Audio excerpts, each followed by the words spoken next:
Que le Seigneur vous bénisse. Que Dieu soit loué pour ce temps qui nous a accordé de pouvoir venir dans sa présence. Que le Seigneur vous bénisse. Je vous salue tous au nom de Jésus-Christ. C'est moi, votre frère Blaise. J'ai lu le Seigneur pour ce moment qui nous a accordé de pouvoir parler de sa parole. Car il est écrit, les ciels et la terre passeront, mais sa parole restera éternellement. Je préfère, avant que nous puissions commencer à parler de sa parole, nous puissions d'abord prier le Seigneur. Prions le Seigneur. Éternel Dieu Tout-Puissant, nous te rendons grâce pour ce moment que tu nous as accordé de pouvoir nous approcher de toi. Tu as dit dans ta parole que tu ne mettrais pas dehors celui qui vient à toi. Voilà, nous sommes venus à toi. Et tant que des humains, nous sommes rien, nous sommes poussière et cendre. Nous venons à toi pour que tu puisses avoir pitié de moi. Dispose-moi pour toi, Seigneur, afin que ce ne soit pas un homme, mais que toi, le Saint-Esprit, tu puisses parler. Seigneur, bénis ces moments. S'il y a quelqu'un qui est malade, qui est en train de suivre cette prédication, laisse qu'il soit guéri au nom de Jésus-Christ, que la puissance du Saint-Esprit puisse te toucher au nom de Jésus, et qu'il soit guéri de sa maladie par le nom de Jésus-Christ. Amen. Que le Seigneur vous bénisse. Je suis toujours dans notre thème. Notre thème, c'est les salis des nations. Salis des nations, avant de commencer, nous allons d'abord prendre notre Bible. Nous allons lire dans Genèse 48. Je prends le verset, commençant au verset 13. Je lis au nom du Seigneur Jésus-Christ. Écoutez la parole du Seigneur. Puis Joseph les prit tous les deux, Éphraïm dans sa main droite, à la gauche d'Israël, et Manassé de sa main gauche, à la droite d'Israël. Il les fit approcher de lui. Israël étendit sa main droite et la posa sur la tête d'Éphraïm, qui était le plus jeune. Et il posa sa main gauche sur la tête de Manassé. C'est fit avec intention qu'il posa ses mains ainsi, car Manassé était le premier-né. Je prends verset 17. Je suis dans Genèse 48.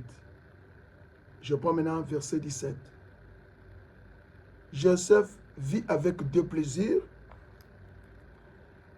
que son père posa sa main droite sur la tête d'Éphraïm. Il saisit la main de son père pour la détourner de dessus de la tête d'Éphraïm et la diriger sur celle de Manassé. Joseph dit à son père, « Pas ainsi mon père, car celui-ci est le premier-né, pose ta main droite sur sa tête. » Son père refusa et dit, « Je le sais mon fils, je le sais. Lui aussi deviendra un peuple, lui aussi sera grand, mais son frère cadet sera plus grand que lui.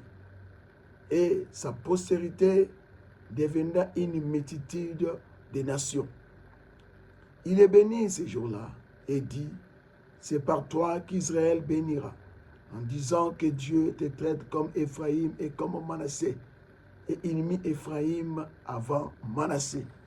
Que Dieu bénisse la lecture de sa parole.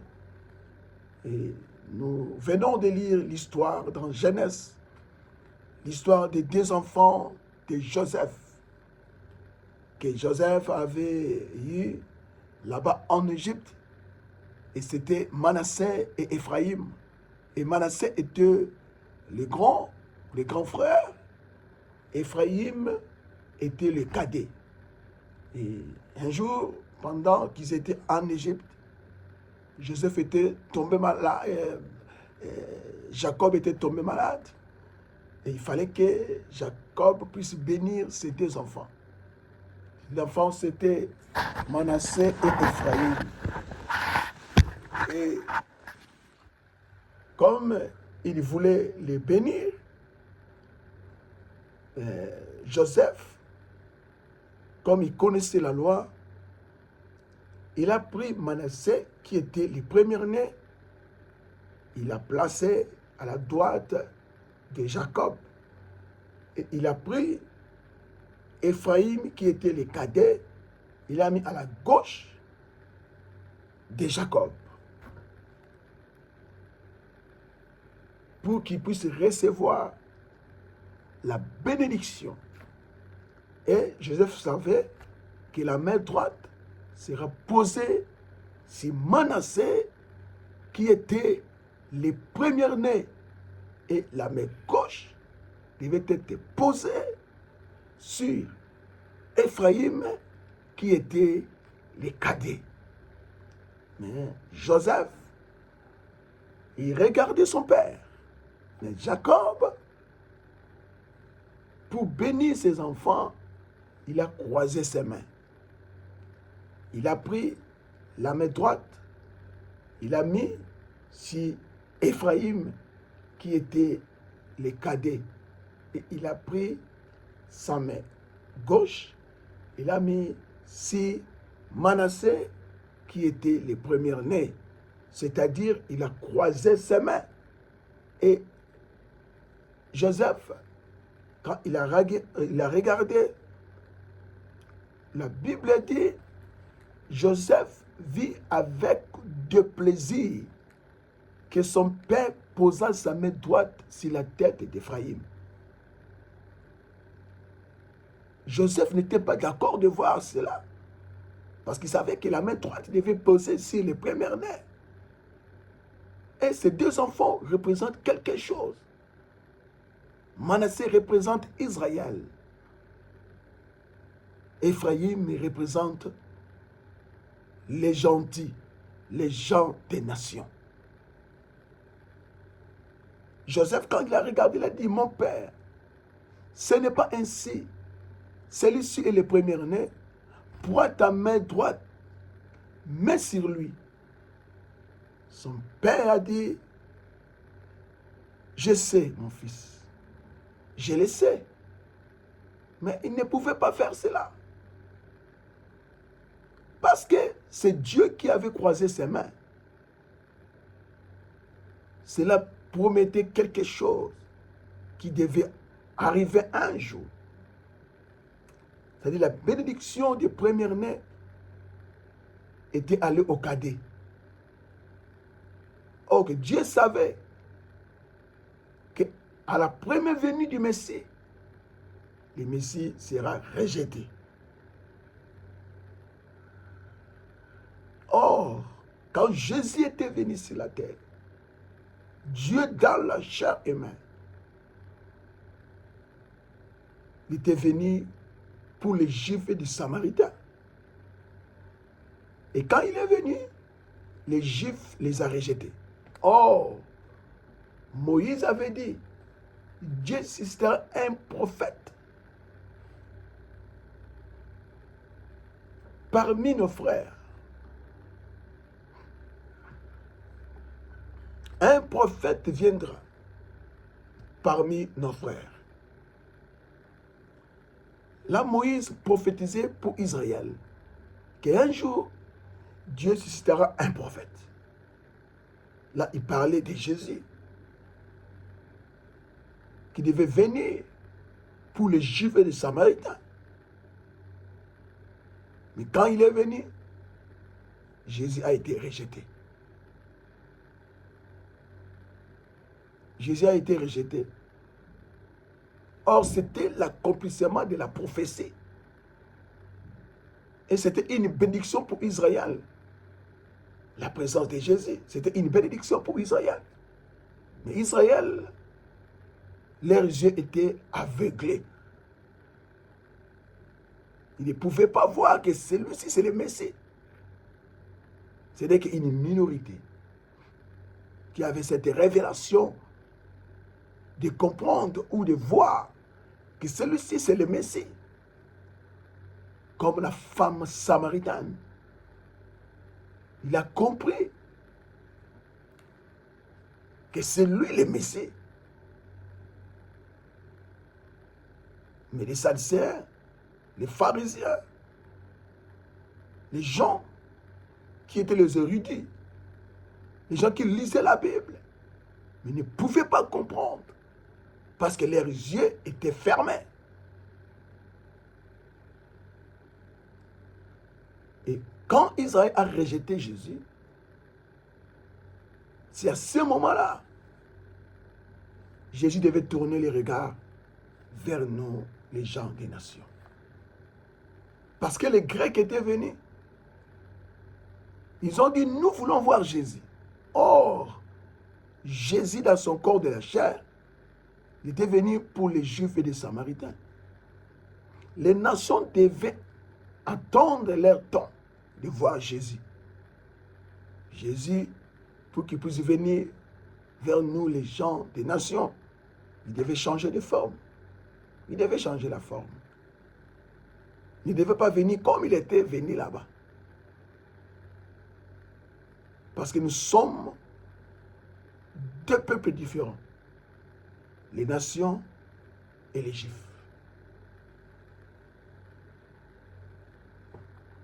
Et Dieu ne peut pas traiter avec ce deux peuples à la fois. Il devait laisser l'un pour traiter avec l'autre. Or, la présence de Jésus-Christ, c'était une bénédiction pour Israël. Israël, la Bible dit, Israël c'est le premier-né. Israël représente Manassé. Ephraïm c'est les seconds, ce sont des gens des nations. Mais quand il est venu comme une bénédiction pour eux, Jésus a été rejeté. Quand il a été rejeté, il a été tué, crucifié et ressuscité.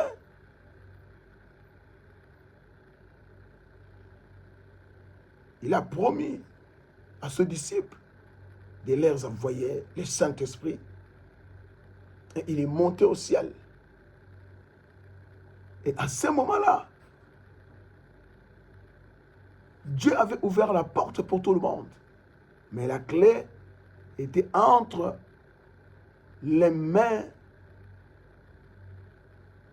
de Pierre. Pierre avait la clé. Pierre avait la clé. Mais regardez bien, quand Pierre a commencé à prêcher, les gens ils avaient leur cœur touché.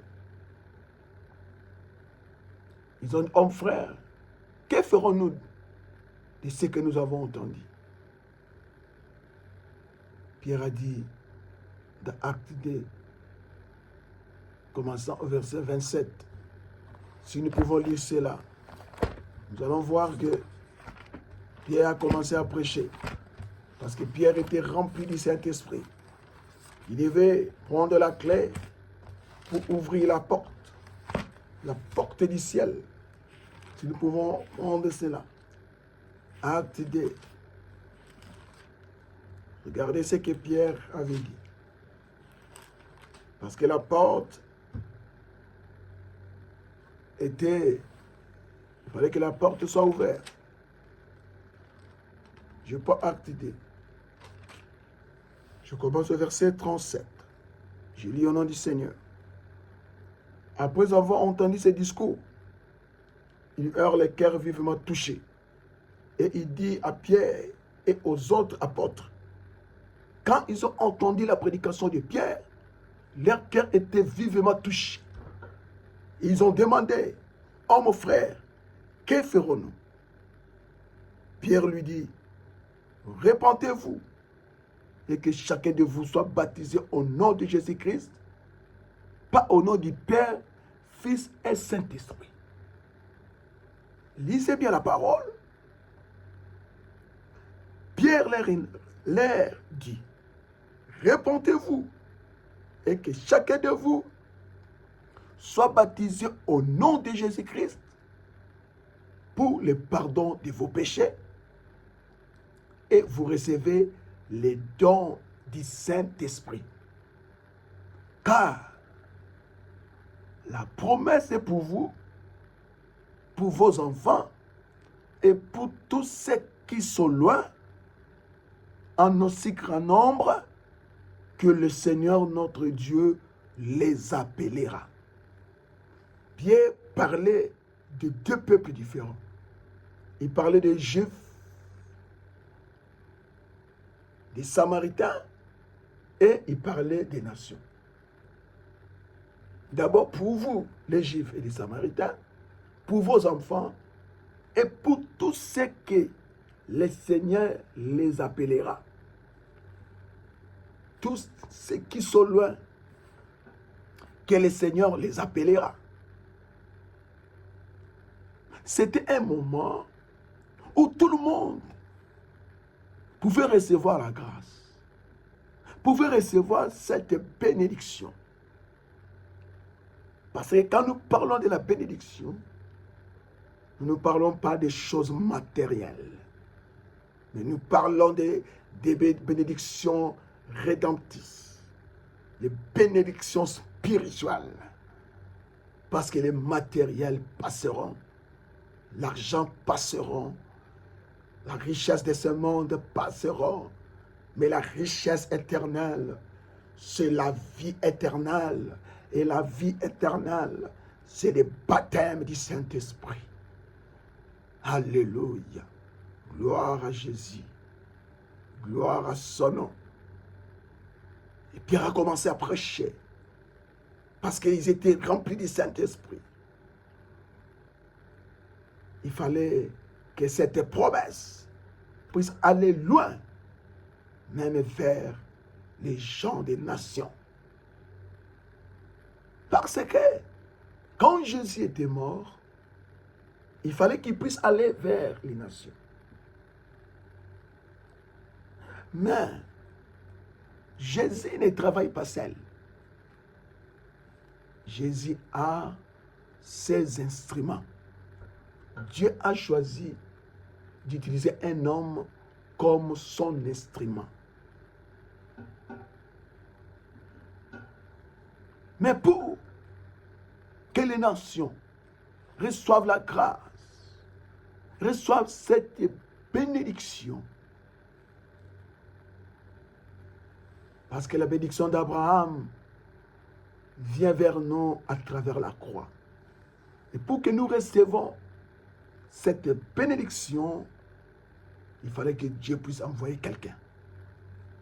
Il fallait que Dieu puisse laisser les Juifs et les Samaritains pour venir vers nous, les gens des nations.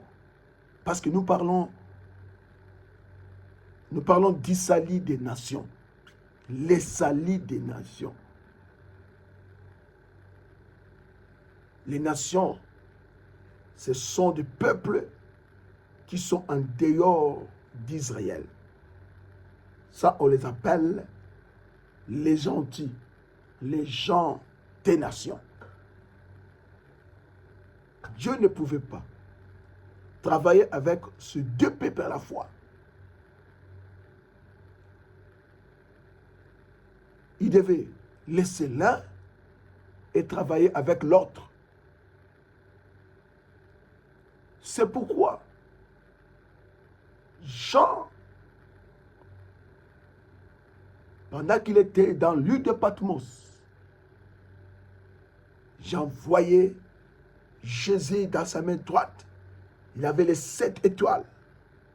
C'est dans l'Apocalypse 1, verset 20. La Bible dit, Jean voyait Jésus avec 7 étoiles dans sa main droite. La Bible dit, ce sont les 7 anges. Or, les anges, ce sont des messagers. Il y a des anges célestes et des anges terrestres. les anges terrestres, ce sont des humains, des messagers. Si nous pouvons lire cela, prenons Apocalypse 1, Apocalypse chapitre 1, verset 20. Disons au nom du Seigneur Jésus. Écoutez ce que la Bible dit. Le mystère de cette étoile que tu as vue dans ma main droite.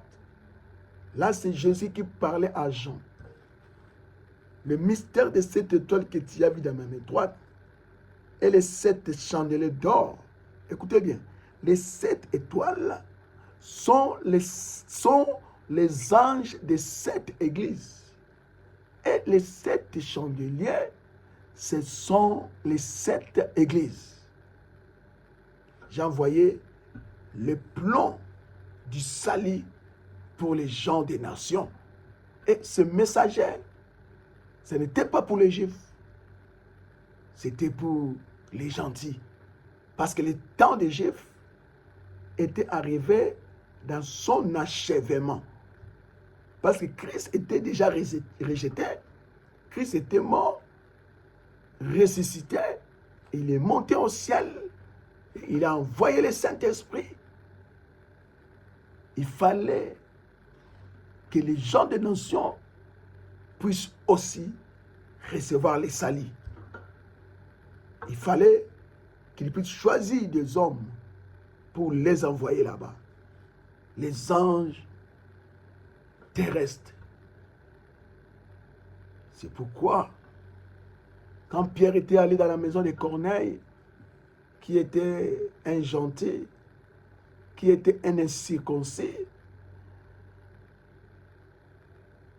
et quand il est retourné,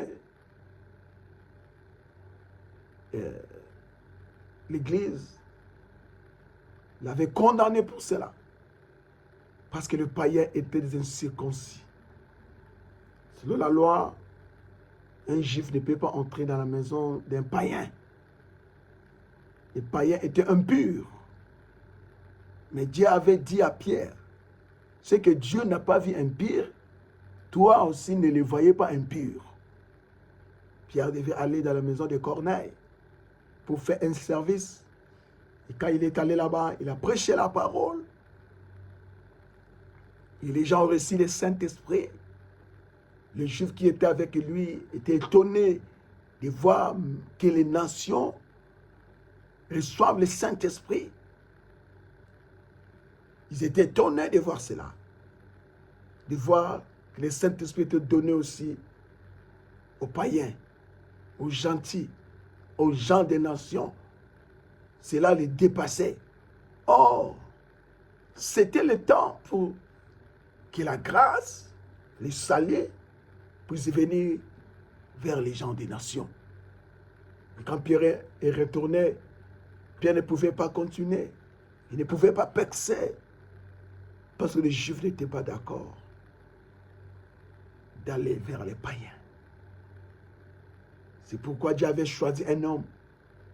C'était Saul. Saul de Tarse.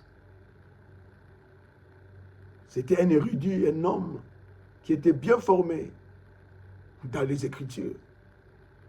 Et un jour, il avait demandé la lettre pour aller arrêter les gens de la nouvelle doctrine là-bas à Damas. Parce que Saul était brillant. Saul était brillant. Ils avaient la connaissance de la loi. Ils combattaient la nouvelle doctrine. Il avait demandé la lettre pour aller arrêter les gens. Les nouvelles doctrines qui étaient là-bas à Damas. Et pendant qu'il partait, avec ces gens, pour entrer à Damas, pour la vie, une lumière qui était apparue devant lui. Pierre a dit, cette lumière est plus puissante que la lumière du soleil. C'était Christ, le soleil de la justice. C'était la colonne de feu. Et la voix était sortie de là. Saul, Saul, pourquoi me persécutes-tu? Saul étant un érudit, ne pouvait pas appeler n'importe quelle chose Seigneur. Étant un érudit, un homme formé dans les Écritures, versé dans les Écritures, il savait que cette lumière, c'est la lumière qui accompagnait Israël pendant l'Exode. C'est la colonne de feu. Et la voix était sortie de là. Saul, Saul, pourquoi me persécutes-tu? Cela dit, qui es-tu, Seigneur, pour que je te persécute? La Bible a dit, la voix a dit, c'est moi, Jésus, que tu persécutes. Paul était choisi pour aller prêcher les nations. Parce que il avait 7 étoiles dans la main de Jésus. Les premières étoiles, c'était Paul, qui était un prophète, qui était un ange, un messager. Car les 7 chandeliers, ce sont les 7 églises. Et chaque église avait son âge. Car nous avons 7 âges de l'église. Nous avons l'Éphèse. Nous avons Smyrne. Nous avons Pergame. Nous avons Thyatire. Nous avons Sardes. Nous avons Philadelphie. Et nous avons Laodicée. Cela se trouve dans l'Apocalypse.